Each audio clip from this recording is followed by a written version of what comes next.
everybody, and welcome back to the Beer Ladies podcast. My name is Thandi, and I'm host today. I am joined today by Lisa, Carolyn, and Katie, and we're talking something that I've been confused about for so many years that we're doing this topic so that I can get this thing out of my head. We're talking about the Reinheitsgebot, which is Bavarian and German purity laws. It wasn't just one law, it was a number of them, but what we might all know as, the laws that governed German brewing ingredients. And we'll get into a little bit of the context on that. But I guess before we do, let's just do a quick round the houses. Let's just, get what we're drinking and get the reminder to like and subscribe and follow us on Instagram and follow us on Twitter. We're at Beer Ladies Pod pretty much everywhere. And you can even buy us a beer at buymeacoffee.com/Beer Ladies Podcast. And we'd really appreciate that. And if you haven't already, go and subscribe to our YouTube channel, which you can also find at Beer Ladies Podcast. Very simple. Go subscribe, and you can even watch us, and you might even see Lisa's really awesome hat and Hofbrauhaus t-shirt in this episode. Righto. Okay, so let's start with what you're drinking, and then we'll learn a little bit more about the Reinheitsgebot. And Germans, please don't come at me if I'm saying it wrong. I'm trying my best. All right, Lisa, let's start with you and your hat and your shirt. Yeah, so I am on theme today. I've got the Hofbrau Oktoberfest, so it's probably a little bit not quite as fresh as it should be, because it's been frankly sitting in the back of my fridge for a while. But I've just poured out. It's still a glorious, lovely sort of straw golden color. Very happy with it. Wonderful. Carolyn, what have you got today, friend? I have a live oak. They are out of Austin, Texas, and it's a Weizendoppelbock. Nice. Very good. Very Katie, good and dark. Oh, it is dark. It right. is.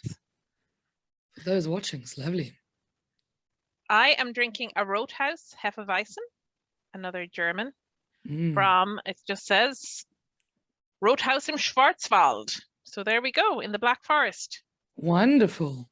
And myself, I have got the classic of the Weiss beer stable. I've got Franziskaner, the Hefeweizen, and Franziskaner was one of those brands. I wasn't really sure that I liked Weiss at the beginning of my craft beer journey, in air quotes. But the Franziskaner Dunkel was the best beer probably that I'd had in such a long time, and it got me into the flavors of Weiss beer.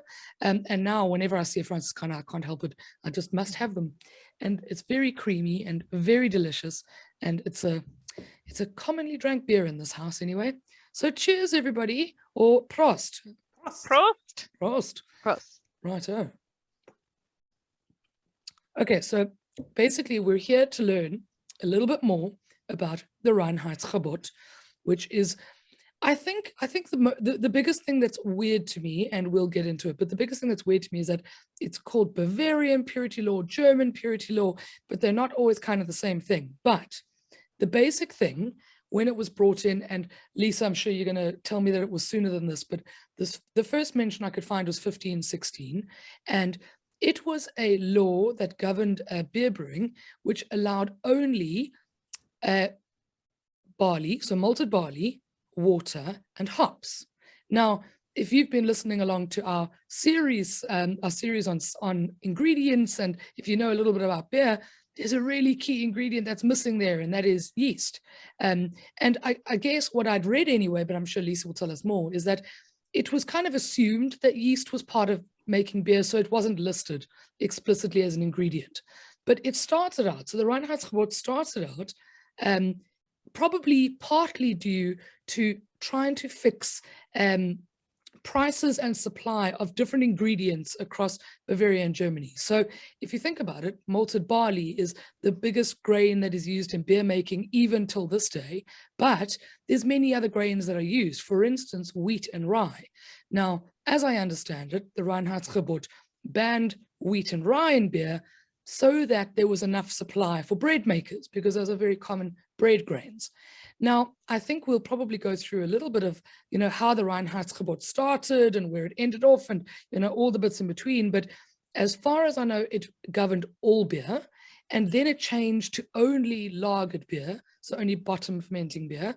And then it was, then yeast was eventually added, so then it became 4 ingredients, not 3.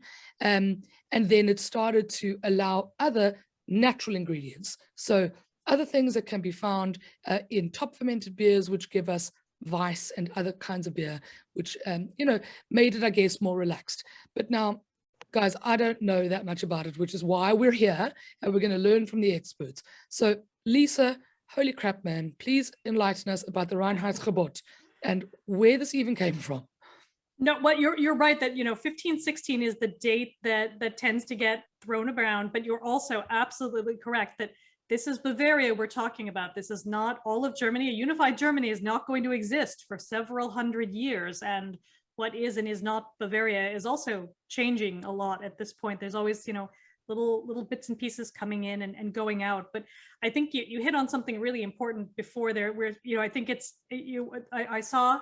And we'll put this in the show notes somewhere, but I saw a link saying, it's a bread protection law rather than a beer protection law. And that's absolutely correct. It's not about, we want to brew the best beers so that people know they're getting top quality. Like, there's nothing really about quality at this point. This is all something that's kind of a sort of back formation, if you like. We'll get into a little bit how that changes in kind of the 19th and 20th century to sort of fixate on this idea that it has something to do with quality. But it's really, like you said, it's about fixing prices. It's about making sure there's a supply of wheat for making bread, all of those good things. We don't want people to starve, but it is also too about fixing the prices of beer too as it goes in and out. So it's really about trade. It's really about sort of import export. And again, we're talking exporting from maybe Bavaria into another part of what would eventually become Germany.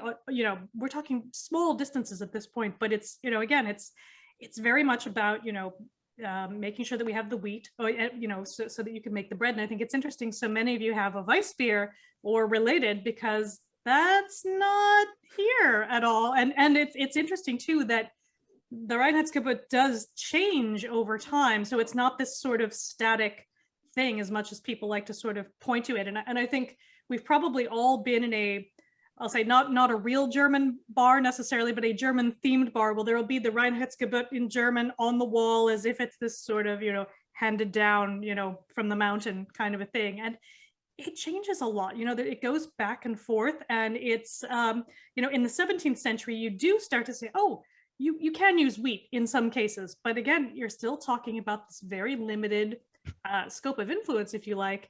And where it does get interesting later is, and I think we'll get into this a little bit, when German unification does happen, it is the Bavarian beer makers who are pushing for this to be sort of imposed, if you like, on the rest of Germany. And I think there's probably an argument there over, did that sort of impact what was available then and how people brewed? Because we also know that by that point, again, we fast forwarded a couple hundred years, that people are doing a lot of different things. There are a lot of different techniques. And what does it mean to all of those? That, are there some of those sort of getting shoved out of the way? But again, I think we'll get back to that, because I think there's so many little sort of bits and pieces to unpick that it's it's not a simple thing, as much as people like to point to it and say, look, words, they've never changed, and of course they have. So.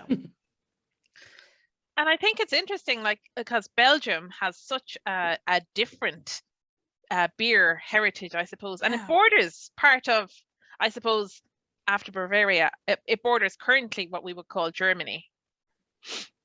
But obviously it wasn't initially part of Bavaria. So that region of Germany would have come under the Reinheitsgebot in what, like the 1800s, the late 1800s? Yeah, and you certainly wouldn't be able to make a wit beer or anything like that if you're strictly following even the updated versions of it. And again, I think it's a really important point about the yeast, is even though they don't call it out, the brewers at this time, and especially certainly once we get into the 19th century, are very much aware of, you need to kind of keep your starter effectively like you would with sourdough.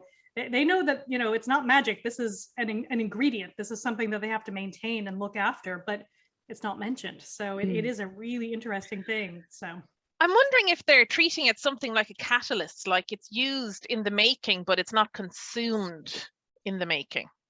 Oh, that's an interesting thought. Yeah. But it also gets into an interesting thing on kind of the semantics of it, because it doesn't explicitly say you can't brew these other things, but later, as it evolves, you just can't call them beer. So it's, I think we see that today with kind of malt liquor and things like that, where you can't call it beer because it's too strong, or again, whatever the particular criteria we're using is. But it's an interesting, it's an interesting thing that people have always found ways around, but it depends. Was there a market for it? Yeah, I remember being in Berlin about 10 years ago, and I was asking for craft beer, and they were saying, well, we don't have much craft beer, but we have all this craft ale. Oh, that's interesting. And you think, too, like, again, with sort of the changing borders, that even if we're thinking about like just Bavaria, like Nuremberg, Bamberg, places like that are not part of Bavaria. And then of course they have very distinct beer styles that would not necessarily be up to snuff, if you like, if they were going strictly by the book, even taking the yeast to one side. So it's really, really interesting to say, to kind of look and see, like, to what extent did people pay attention to it, and really what was kind of the mechanism for enforcing some of this. Like, there's no, well, I've not found in English anyway, good primary sources that talk about people either being inspected or, which must have happened. They must have had ale tasters or beer tasters or things like that you find in other places. But, and I'm sure there are good sources in German that I've just not come across, although I did try. So I'll get to some stuff that I sloppily Google translated later. But I think it's a really interesting question of like, how much of this is there a law because they were, people were doing things that people didn't like. So it's, it sort of, did it change behavior? Maybe, maybe not. I'm wondering, could you like apply for exemptions and things like that? That'd be interesting to find out as well. Like, could you say, hey, my family have a recipe, like even back in, what was it, 15, 16? Yeah, exactly. Yeah. Could you say, well, my family recipe has always used, I don't know, throw me an ingredient, orange, or orange, whatever. Yeah, exactly. Can I do that? Or Rauch beer, I mean, what's consumed in that? Is it just smoky? Is it the same beer and smoke isn't really, or the malt would have been smoked, so yeah, maybe that's maybe that almost is one of the ways that brewers would have been quite inventive with using only those 3 ingredients or 4, depending on which time period you're talking about. And rather than looking at ingredients, looking at method and the way that you treat your ingredients as a way to differentiate. And actually, Lisa, I wonder if you've got any views on that, because there's different styles of beer that come from different parts of what we now call Germany, and obviously different regions of what we now call Germany were different regions back then. But how does it track? In terms of the beer styles that we know, which beers come from the regions that would have been Reinheitsgebot land, for lack of a better term, and which are outside of that? You see, that's a really interesting question, and I don't think I know the answer to it, but I think you can certainly take a look at sort of what has evolved elsewhere.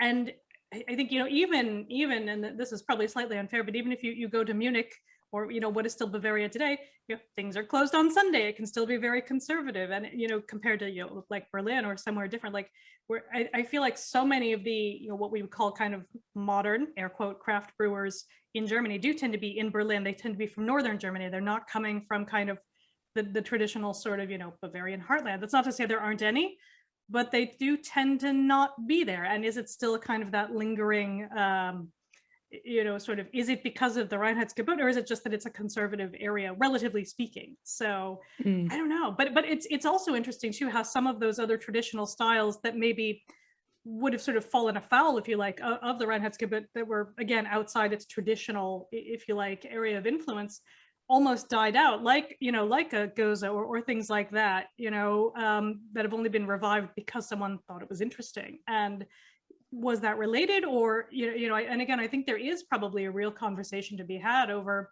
to what extent did it kind of put a stake in the ground for German beer and say this far but no further forward. They must all be this beautiful bright lager, or even a dark lager, whichever direction. But which is not to say that that's what it says in the law, because it doesn't, but to think about the impact it must have had. But again, I think a lot of this is less to do with the law, although again, there is, I think, a big impact with it around sort of German unification. But if you look at kind of the marketing of the Reinheitsgebot when it sort of comes into its own in the 1950s, that's, I think, maybe what has driven that sort of, again, almost stagnation up until maybe the last 10 years. So if I'm understanding, the way that it came in was to regulate ingredient prices for bread makers and brewers and everybody alike, but it wasn't, or as we know, it wasn't really as enforced as what we might think, but really it's almost more of a modern notion, somewhat modern. Yeah. Or Well, I think it's that's taken more seriously in a modern sense. I think absolutely, because I did go through and read some of the sources in German again, as far as I could. And we'll link to these in the show notes. That you first have it referred to, in sort of that very cliched way as the sort of beer purity law. That doesn't happen until, I'm just looking up the exact year, 1918. So that's an entirely modern kind of spin on it, and you don't have that doesn't even sort of come up in kind of any other context until then, again, the 1950s, when it's all about the marketing, when they're like, 'twas ever thus. But I think what's so interesting about that is that, again, this is starting off as probably something very regional in terms of the marketing, that this is what we do in Germany, we've always done it that way. But then, and this is just kind of me making this up in my head, but I think there's something to this that may warrant further research, is then that gets applied to all of your macro loggers in America, Australia, where they're like, well, they've always done it this way, that's what we do, guys, even though, of course, that's patently untrue. Well, I found an article about that on NPR, actually, this 2016. So, but they, brewer Berlinerberg said they were in the US and Australia, and they decided to come back to Germany and make different beers, and they have actually used these purity laws because Germans don't want what Americans or what we're drinking. They want the purity law still in place still. So I think it's a little bit interesting that, even though this thing is 500 years old plus, people still want what was made 500 years ago, or something similar to it. They don't or want, at least they've been told they want that. Yes, exactly. They don't want all this sours or gozes or whatever. They don't want all the double hop IPAs. They want just a very simple beer. But a double hop IPA is allowed, right? Because you can have as much hop as you want. Could. True. And true. There is a distinction, again, depending on when you're looking at the law. Of to what extent it's more worried about your top fermenting beers versus your bottom fermenting beers, and how do they count. So you could absolutely make an IPA, again, if you're following the right almost sort of choose your own adventure route, that counts. But again, you have to jump through a lot of hoops. And I think one of the things I read that was so interesting was that so many German trained brewers, once they move somewhere else, again, whether that's Belgium or maybe here or to the States, they stop doing a lot of those things. They're like, we don't have to do this. We can still make clean, straightforward beers, but we don't have to sort of do quite as many sort of unnecessary steps, if you like. Now, again, that doesn't mean that those aren't necessarily important in some cases, but it's interesting that a lot of people are like, but you can get the same result without. Yeah. Well, I just think it's interesting. And they actually have a quote from a local German guy, and he said, a German wants his beer made according to the purity laws. He goes, when I go on vacation, I drink wine. So I just thought that was a fun and interesting quote. And even though these things were set 500 years ago, people still want what was made 500 years ago. So I don't know. I just thought it was very interesting. Yeah. Or have decided since they were told in the 1950s that that's what they wanted. And that's, I think, so interesting. Yeah. Yeah. I just thought it was a very interesting article. And we'll obviously link it in the show notes, but I just thought it was a very interesting article about what it is today and how it affects. I just find it a little weird, because exactly as you said, Katie, depending on whether we're talking about lager styles, the bottom fermenting, or ale styles, top fermenting, but literally most beer in the world is made from exactly 4 ingredients. You could have so many varieties just with those 4 ingredients that you wouldn't even need to write a law about it. I think what was interesting to me about the Reinheitsgebot, at least initially, was the exclusion, or at least the deliberate inclusion, of only barley. And I know it changed to be malted grains and not just malted barley. And I think that was probably quite an important change in the brewing scene. But I think that was what weirded me out, I guess, because we get beers like a Weiss beer, which is firstly top fermenting, so it's an ale, but secondly, it's made with wheat, at least 50% wheat. So how did that come about? Or was that just the exception, or was it from a different part of Germany? You know, where did these kinds of beers come from then? Yeah, absolutely. I mean, I think it's such a good question, is how did they, you know, I think the first part is probably, yes, they were outside the area of influence initially, but then, because again, it doesn't start applying to all of Germany, depending on what we mean by Germany, until, you know, German unification. I mean, we're talking, you know, end of the 19th century is when this starts to really be meaningful to people in other parts of Germany. Although what's also interesting is it does come up again, not just because of this sort of, you know, legal of all of these different sort of regions coming together, but because of what's happening across Europe in the sort of the industrialization of brewing, is you have brewers, you know, from some of the starting to be bigger German breweries going to, especially England, to sort of say, oh, what are they doing? They've got a lot going on, and really doing some industrial espionage. Like, it's actually pretty interesting that, you know, they start to say, oh, well, we have to protect our German beer against, you know, people that might be, you know, making pale imitations, if you like, because again, we're starting to see people sell internationally. And this is, you know, where you really are starting to get people figuring out too, like how the yeast really works, all the stuff going on in, you know, in Denmark with Carlsberg and so on and so forth. But I found this really great sort of factoid, and I'm just going to have to sort of go back and translate it here, because it's so interesting, because it's all about this kind of, again, this industrialization and how it sort of fits in with this kind of medieval, frankly, worldview. But Gabriel Sedlmayr, who you know, also kind of invents, which I'm putting in air quotes, Märzen malt, and Märzen is kind of a packaged beer, if you like. He's been traveling around England taking notes, and he's kind of figuring out like what's happening in their big industrial breweries as they're kind of coming together. But he starts to sort of freak out, basically, that you know, the English are overtaking, you know, the entire European beer market, because they've figured out a lot of things about transportation, you know, sort of, you know, keeping things clean, sanitation, all of these things.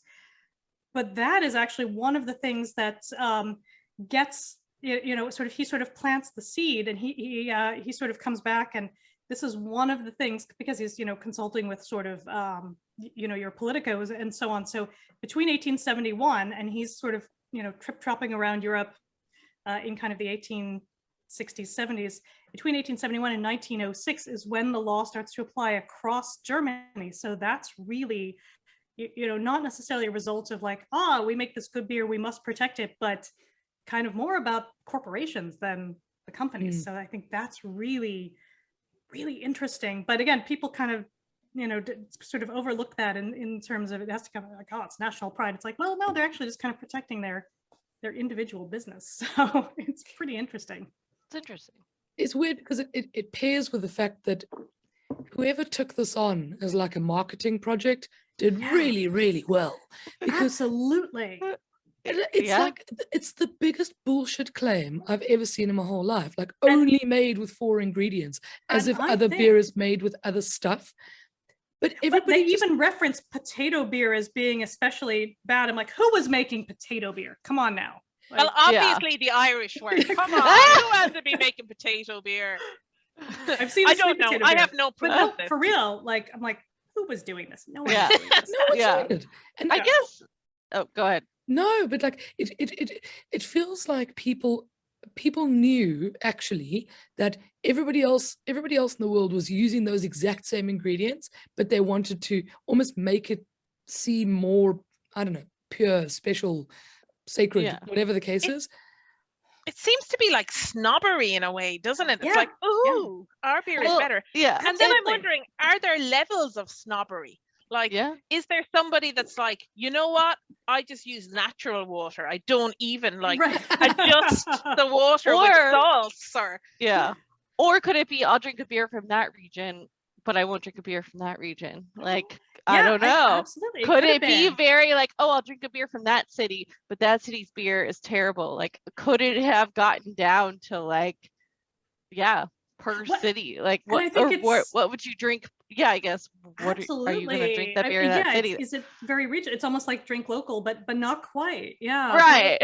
I think there's an interesting too, sort of, you know, the cultural context is this pops up whenever there's sort of big upheavals, if you like, because we first really see it, you know, we first again hear just the term, you know, beer purity law during the Weimar Republic, when there's all kinds going on. I mean, you know, it's not like people are like, I really hope this is the best beer I can get from Bavaria. There's all sorts of stuff going on, but then, you know, obviously some other things happen, you know, for a while. And then in the 50s, you know, post-war, you know, is when we really see this coming as kind of a marketing thing. And so I wonder to what extent it's trying to kind of build on a sort of, let's say, sort of healthier, you know, worldview, because obviously everyone's recovering from stuff that happened. How do you sort of rebuild, you know, any German product, frankly, but in, you know, 1950, say, as something that the rest of the world is going to be excited about. And I think by hearkening back to something, you know, that has this sort of,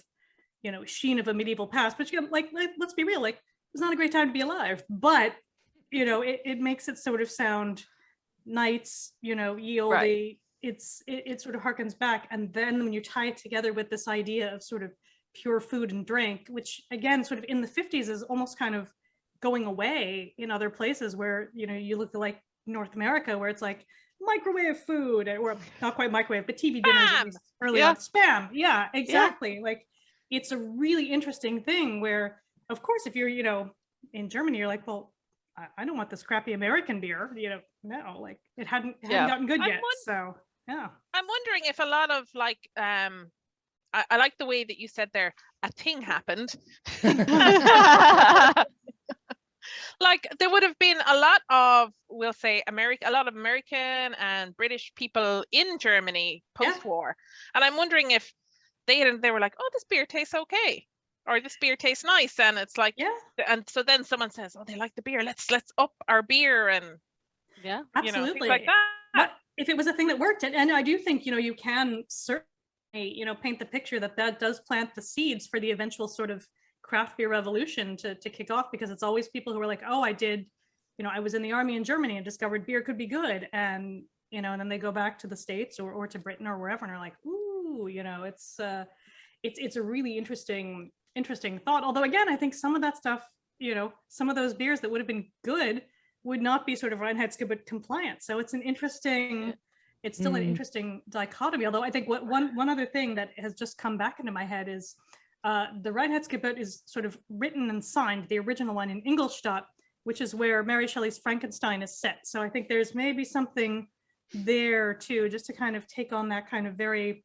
sort of dark European kind of vibe about it. And I think you can make a terrible sort of, you know, analogy that it did become this sort of Frankenstein's monster of a thing that is just out there that people think they know about, but you know, where they'll, you know, and you're like, no, it's the monster. He's the doctor. Yeah. Same thing. That is a very good analogy or connection. I like it. Yeah. Almost. Yeah. And I also think it's interesting that some people still think it should apply today. And like, it's just with the amount of beer and people doing new things with beer, it's just, it's not a bad thing. It just surprises me that people would still think that like, oh no, like, our beer, or not everyone, but like some people are like, oh no, our beer is way better than this crap that you're drinking. But again, triumph of marketing, really. Like if people have been convinced about this sort of purity, again, these very kind of, you know, the virtues associated with it are so interesting, where it also again ties back to, oh, it's,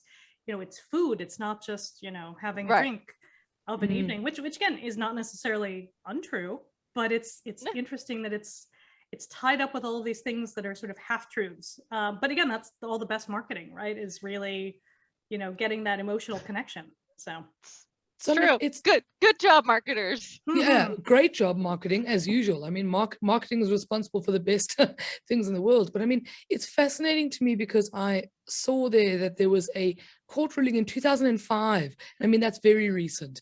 That, you know, German brewers could use effectively whatever they wanted in their beer, but they just can't label it as beer unless it only has those 4 ingredients. Now, remember, it changed to malted grains, so not just malted barley, but water, hops, yeast. But I mean, that's fascinating to me. So now we can't call it beer if it's brewed in Germany and it has a slice of orange peel in it. So what do they call it? Like a Radler, or like what? Yeah, I'm maybe curious. maybe- What do they call it now? If they can't call it beer, what are they calling it? Well, maybe that's where they've Yeah, come up yeah. with their names, like a Radler, or this is a Kolsch, it's not a beer, or is Kolsch Yeah. a Kolsch lager is a beer? No, Kolsch is very much a protected beer there. So it's that one adheres quite Okay. strictly even. Yeah. Or Well, I yeah, guess maybe yeah. more like a Radler. I don't know. I'm just throwing that out there because that's the only thing I can think of that would make sense. Mm. I don't know. Yeah. I don't know what it would be called, but I saw that one of the exceptions that are allowed is for gluten-free beer. So because you'd use different ingredients, you might use a lot of rice or maybe corn. I'm not sure. Yeah, there's no gluten in corn, so maybe you could use a bit of corn. So I mean, those would be exceptions. It can still be called beer, but because it's gluten-free, it won't have barley and wheat. Or maybe they're using potatoes. you see now, if we're going to even define beer, like, are we going to say, as it should be said, that it needs grains as the base as opposed to fruit or vegetables, which would make cider or wine or spirits or a number of other things, right? I mean, Yeah. No, it's a good question. And in fact, I think one of the things that I thought was entertaining in the Wikipedia article where it's saying, oh well, maybe one reason this happened is to suppress the use of plants that were used in pagan rituals such as henbane, belladonna, wormwood. I'm like, this was not. Well, I know witches, like, guys, this was not happening in Bavaria in 1516. There was not some kind of pagan survival. It's a lovely idea. It wasn't happening. But I think it is interesting that you could also use some of those ingredients, though, essentially potentially in kind of sort of birth control type things. You could also induce an abortion with some of these ingredients. So maybe it wasn't about pagan ideas, but they're like, well, women are up to something. We're gonna put the kibosh on this. So but are we right in saying, though, because this is something that I read, but I wanted to check, are we right in saying, though, that the purity laws, or the Bavarian side of the purity laws, I guess, came from something that was a lot more, was it Roman Catholic as opposed to the Protestants in the rest of Germany? Yeah, there's absolutely a big difference there. Yeah, because that's because northern Germany, you've got all the Lutherans doing their thing. Although again, we're talking just before Luther, when this comes in. But it's kind of there on, it's in the zeitgeist, as it were. I used a German word. But again, it is interesting is that you do have, this idea that, southern Germany is Catholic, more conservative, even before the sort of actual Reformation happens. But then once it does happen, a lot of these things, and I do think this was interesting, where they're saying, oh, well, beers from northern Germany often contain additives that couldn't be grown in Bavaria. So they're like, oh no, that doesn't count. Sorry, not here, lads. So it's an interesting, it's clearly protectionist, but it's sort of framed as this very sort of, I guess, a sort of paternalistic really thing. So very interesting. There's a lot to unpack.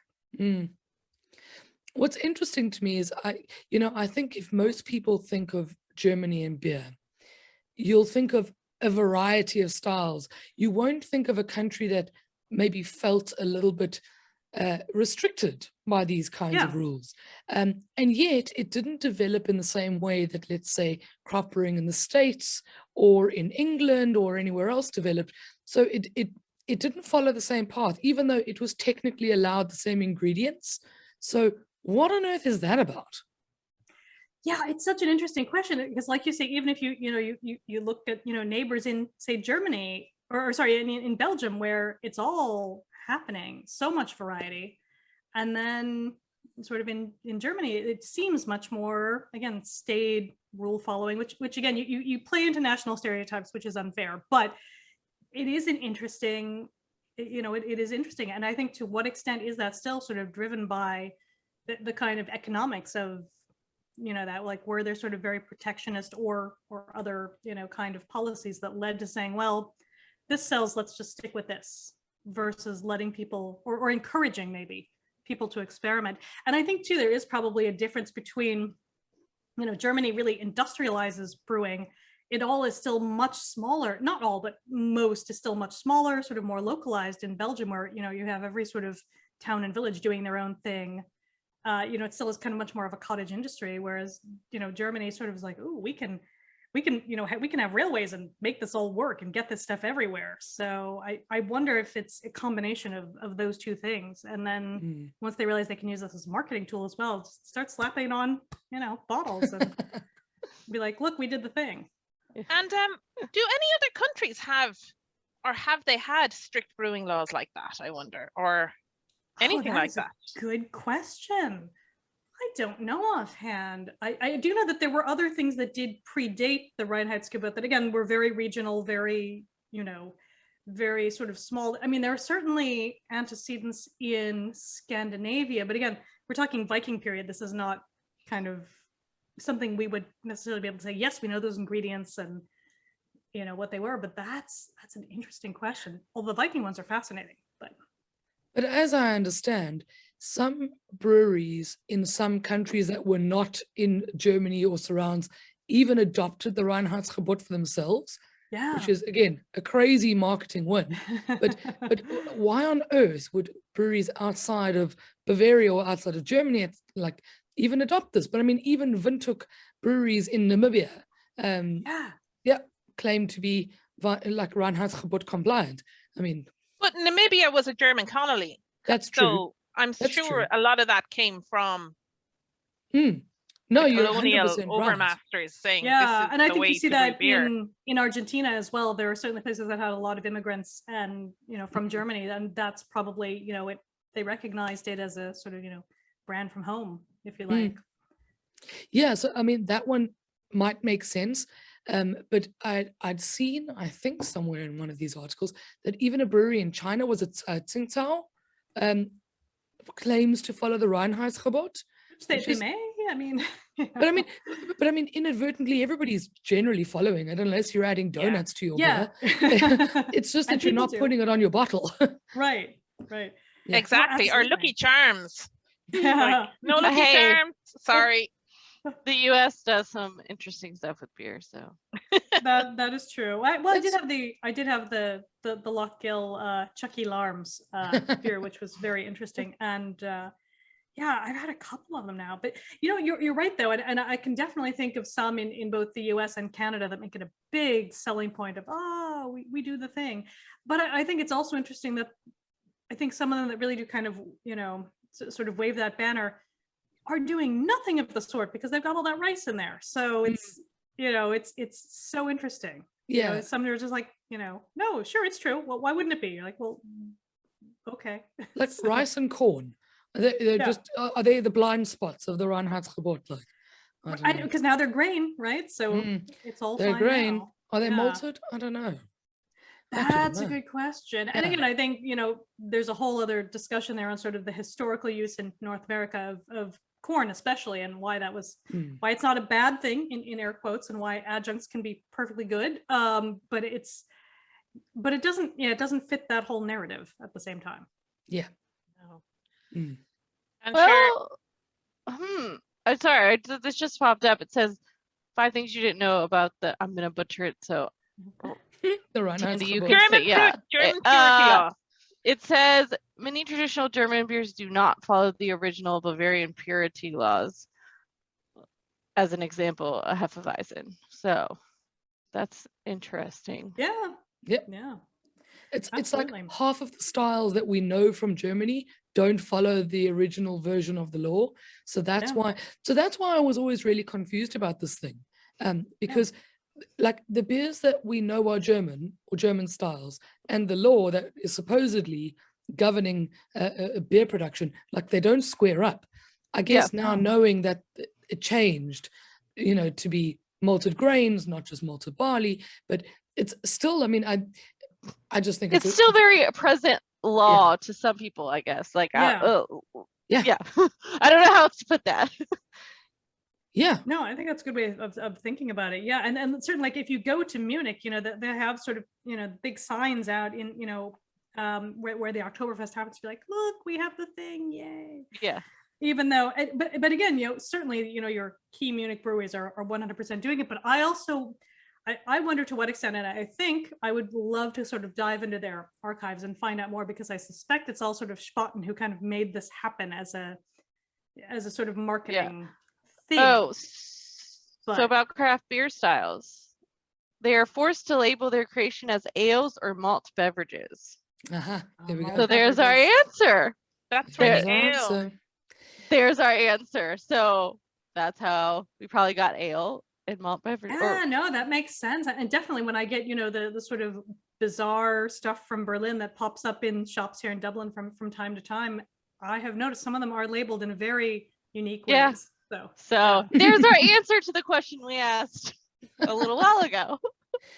But it's amazing because there was clearly nothing wrong with German ingenuity and German creativity, because the types of beers that we have gotten from Germany over the years are amazing.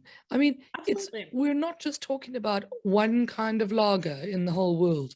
We're talking about all the alt beers and the Weizenbocks and the Märzens and the Dunkels and the Schwarz beers, and there's so many different kinds. And even if they only include 3 or 4 ingredients, I mean, it's incredible what people can do. Look at all you can do with that. And I think Bock is having a moment, I think, just now, in the same way that Mild is in kind of sort of in a couple of different places. I think Bock is also having that, both in sort of, well, maybe more in North America than actually in Germany, but I think it's it's such a great beer. And again, perfect when it's been a really cold spring, lovely to have a Bock and just feel a little warmer. And look at some cute pictures of goats on it. I was going to say, buy them for the goats, if nothing else. I'm such a fan of goats. I know, the goats are adorable. We love German beer, guys. We don't hate German beer, by the way. Oh, we love it. No, We're all. I'm on my second one, and it's a school night, so come on. It's half term. It doesn't count. It's all good. I still have to get up for work in the morning. No. I didn't take it off. Well, actually, I have Thursday and Friday off this week. There you are. There you are. There we are. All good. Yeah, but I've been doing a bit of research myself. So there we go. And I would wonder, that amazing classic movie that everybody has to watch, Beer Fest? And have you not seen this, Thandi? No, I have not seen it. It's been on my list for a long time. I just keep on forgetting that it exists. This sounds like a teenage movie. I am just, it is a bit of a teenage movie. But it's so good. It's so good. It's fun.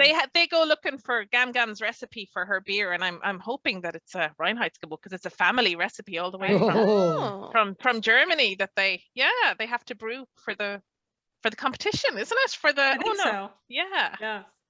There it is. I'll have to find it. It's one of the films. They do the beer Olympics in it, kind of. And it's so good. They have to go through, they have to go to Munich where the Oktoberfest is going on, but really behind the scenes, there's this secret brewing game, drinking games, and you have the Irish team, and you have the Scandinavian teams, and the British, and they're all they do they have to do the boot. That's the one? Yeah. And they have, the boat where you do it, put it on your head, and the next person drinks. So they have all these beer pong. So they have to take part in all of these games. So they're obviously on the American team. But it's really, really fun. It's not a historical no. But you know what it's good for is it's a good as part of a double bill if you're warming up for Eurovision. Just saying. Fire Saga. Just previewing for people. We will of course have another Eurovision episode in a few weeks' time. But yes. And can I just say that my favorite entry so far has qualified at the weekend before we recorded this? Is it Norway? Yeah. Oh God, I love it. Give the wolf a banana.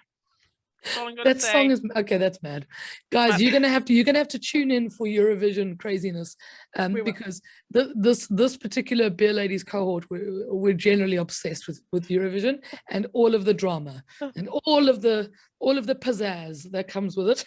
Absolutely, all the sparkles, all the costumes being ripped off. We are here for it. So we're just we're letting you know now. Mm-hmm. Be prepared. Eurovision is coming. It is coming. And Yeah. Carolyn, you won't even be left out for that long since the States is doing a Eurovision at some Oh, stage God. too. Oh yeah, I'll see how that goes. That'll I'm be like, interesting. I'm totally going to be watching with popcorn. Are you kidding me? It's going to be Wait, amazing. so Dogg wait. and Kelly Oh, Clarkson. oh are yes. presenting Oh, it. this is gonna be magical. With Snoop Dogg and Kelly Clarkson. Like, I love both of them. This is gonna be like Snoop Dogg's gonna be like, well, we already know. And and Kelly Clarkson is a very loud personality, so I'm curious, not in a bad way, in a good way. Yeah. I love her.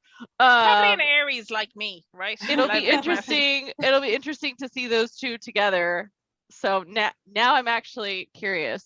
I There did we not know go. this. And I'm wondering what are the kind of musics that they're going to have. Sorry, we're on a big Everything. segue there. Yeah. Total segue. But hey, listen, Germany also produces some very interesting Eurovision entries. Last year was particularly cool. Yes. And no, we'll just continue with all of that now. But guys, But is you there- had yeah. to love Jendrik. He didn't poll very well, but you know, No, He it was- tried. he tried. Yeah, he tried.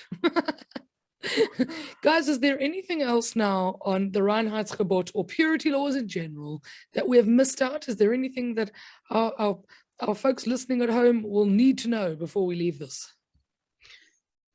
It's a good question. I think there's just, I think that the big question is, again, who sort of perpetuated all this starting in the 1950s? That's what I would love to know more about. Again, if it were here, you could go to Guinness and dig through the archives and find out like what was the advertising campaign, but what kicked it off in Germany? That's what I would love to know more about. So Good question. anyone German then- listening, let us know. Well, and then I kind of want to know what made them revive it in like the Yeah. 1950s. Like what? Why Why? did they Yeah. pick that? I mean, Yeah. it just seems very interesting. Mm. Yeah. Absolutely. And So, yes. also on German unification, like when Bismarck Yeah. was like, let's all come together and we'll be one happy Yeah. family. And it's like, why did was all this a the sticking northern states Yeah. agree to it? Yeah. Exactly. We have a But lot of also, questions. Yeah, we do have a lot of questions. And why did Bavaria even make it like a condition for reunification? I mean, Yeah. why was it that important? Yeah. I don't get it. Absolutely. Why can you still not go to a shop in Munich on a Sunday? That's a whole other question. Oh, but well. yes. Mad. But You there Well, can drink at yeah. Oktoberfest on a Sunday, though, just in case anybody is there on a Yes. Sunday. You That's can fine. get beer. You're fine. all good. This is the real knowledge. We're here to help. Okay, well, let's leave it there then, friends. If anybody on Twitter or on Instagram or within our sort of podcast purview wants to help us out with some of our unanswered questions, please send us an email at the beerladiespodcast@gmail.com or hit us up on Twitter. We're at beerladiespod, and same on Instagram. We're on Facebook too. I think we're at Beer Ladies Podcast on Facebook, and you can buy us a beer at buymeacoffee.com/Beer Ladies Podcast. But yep, that's it for the Reinheitsgebot and its excellent marketing campaign. I guess that's what we know it is now. It's really kind of just that, since most beer is only ever made from 4 ingredients anyway.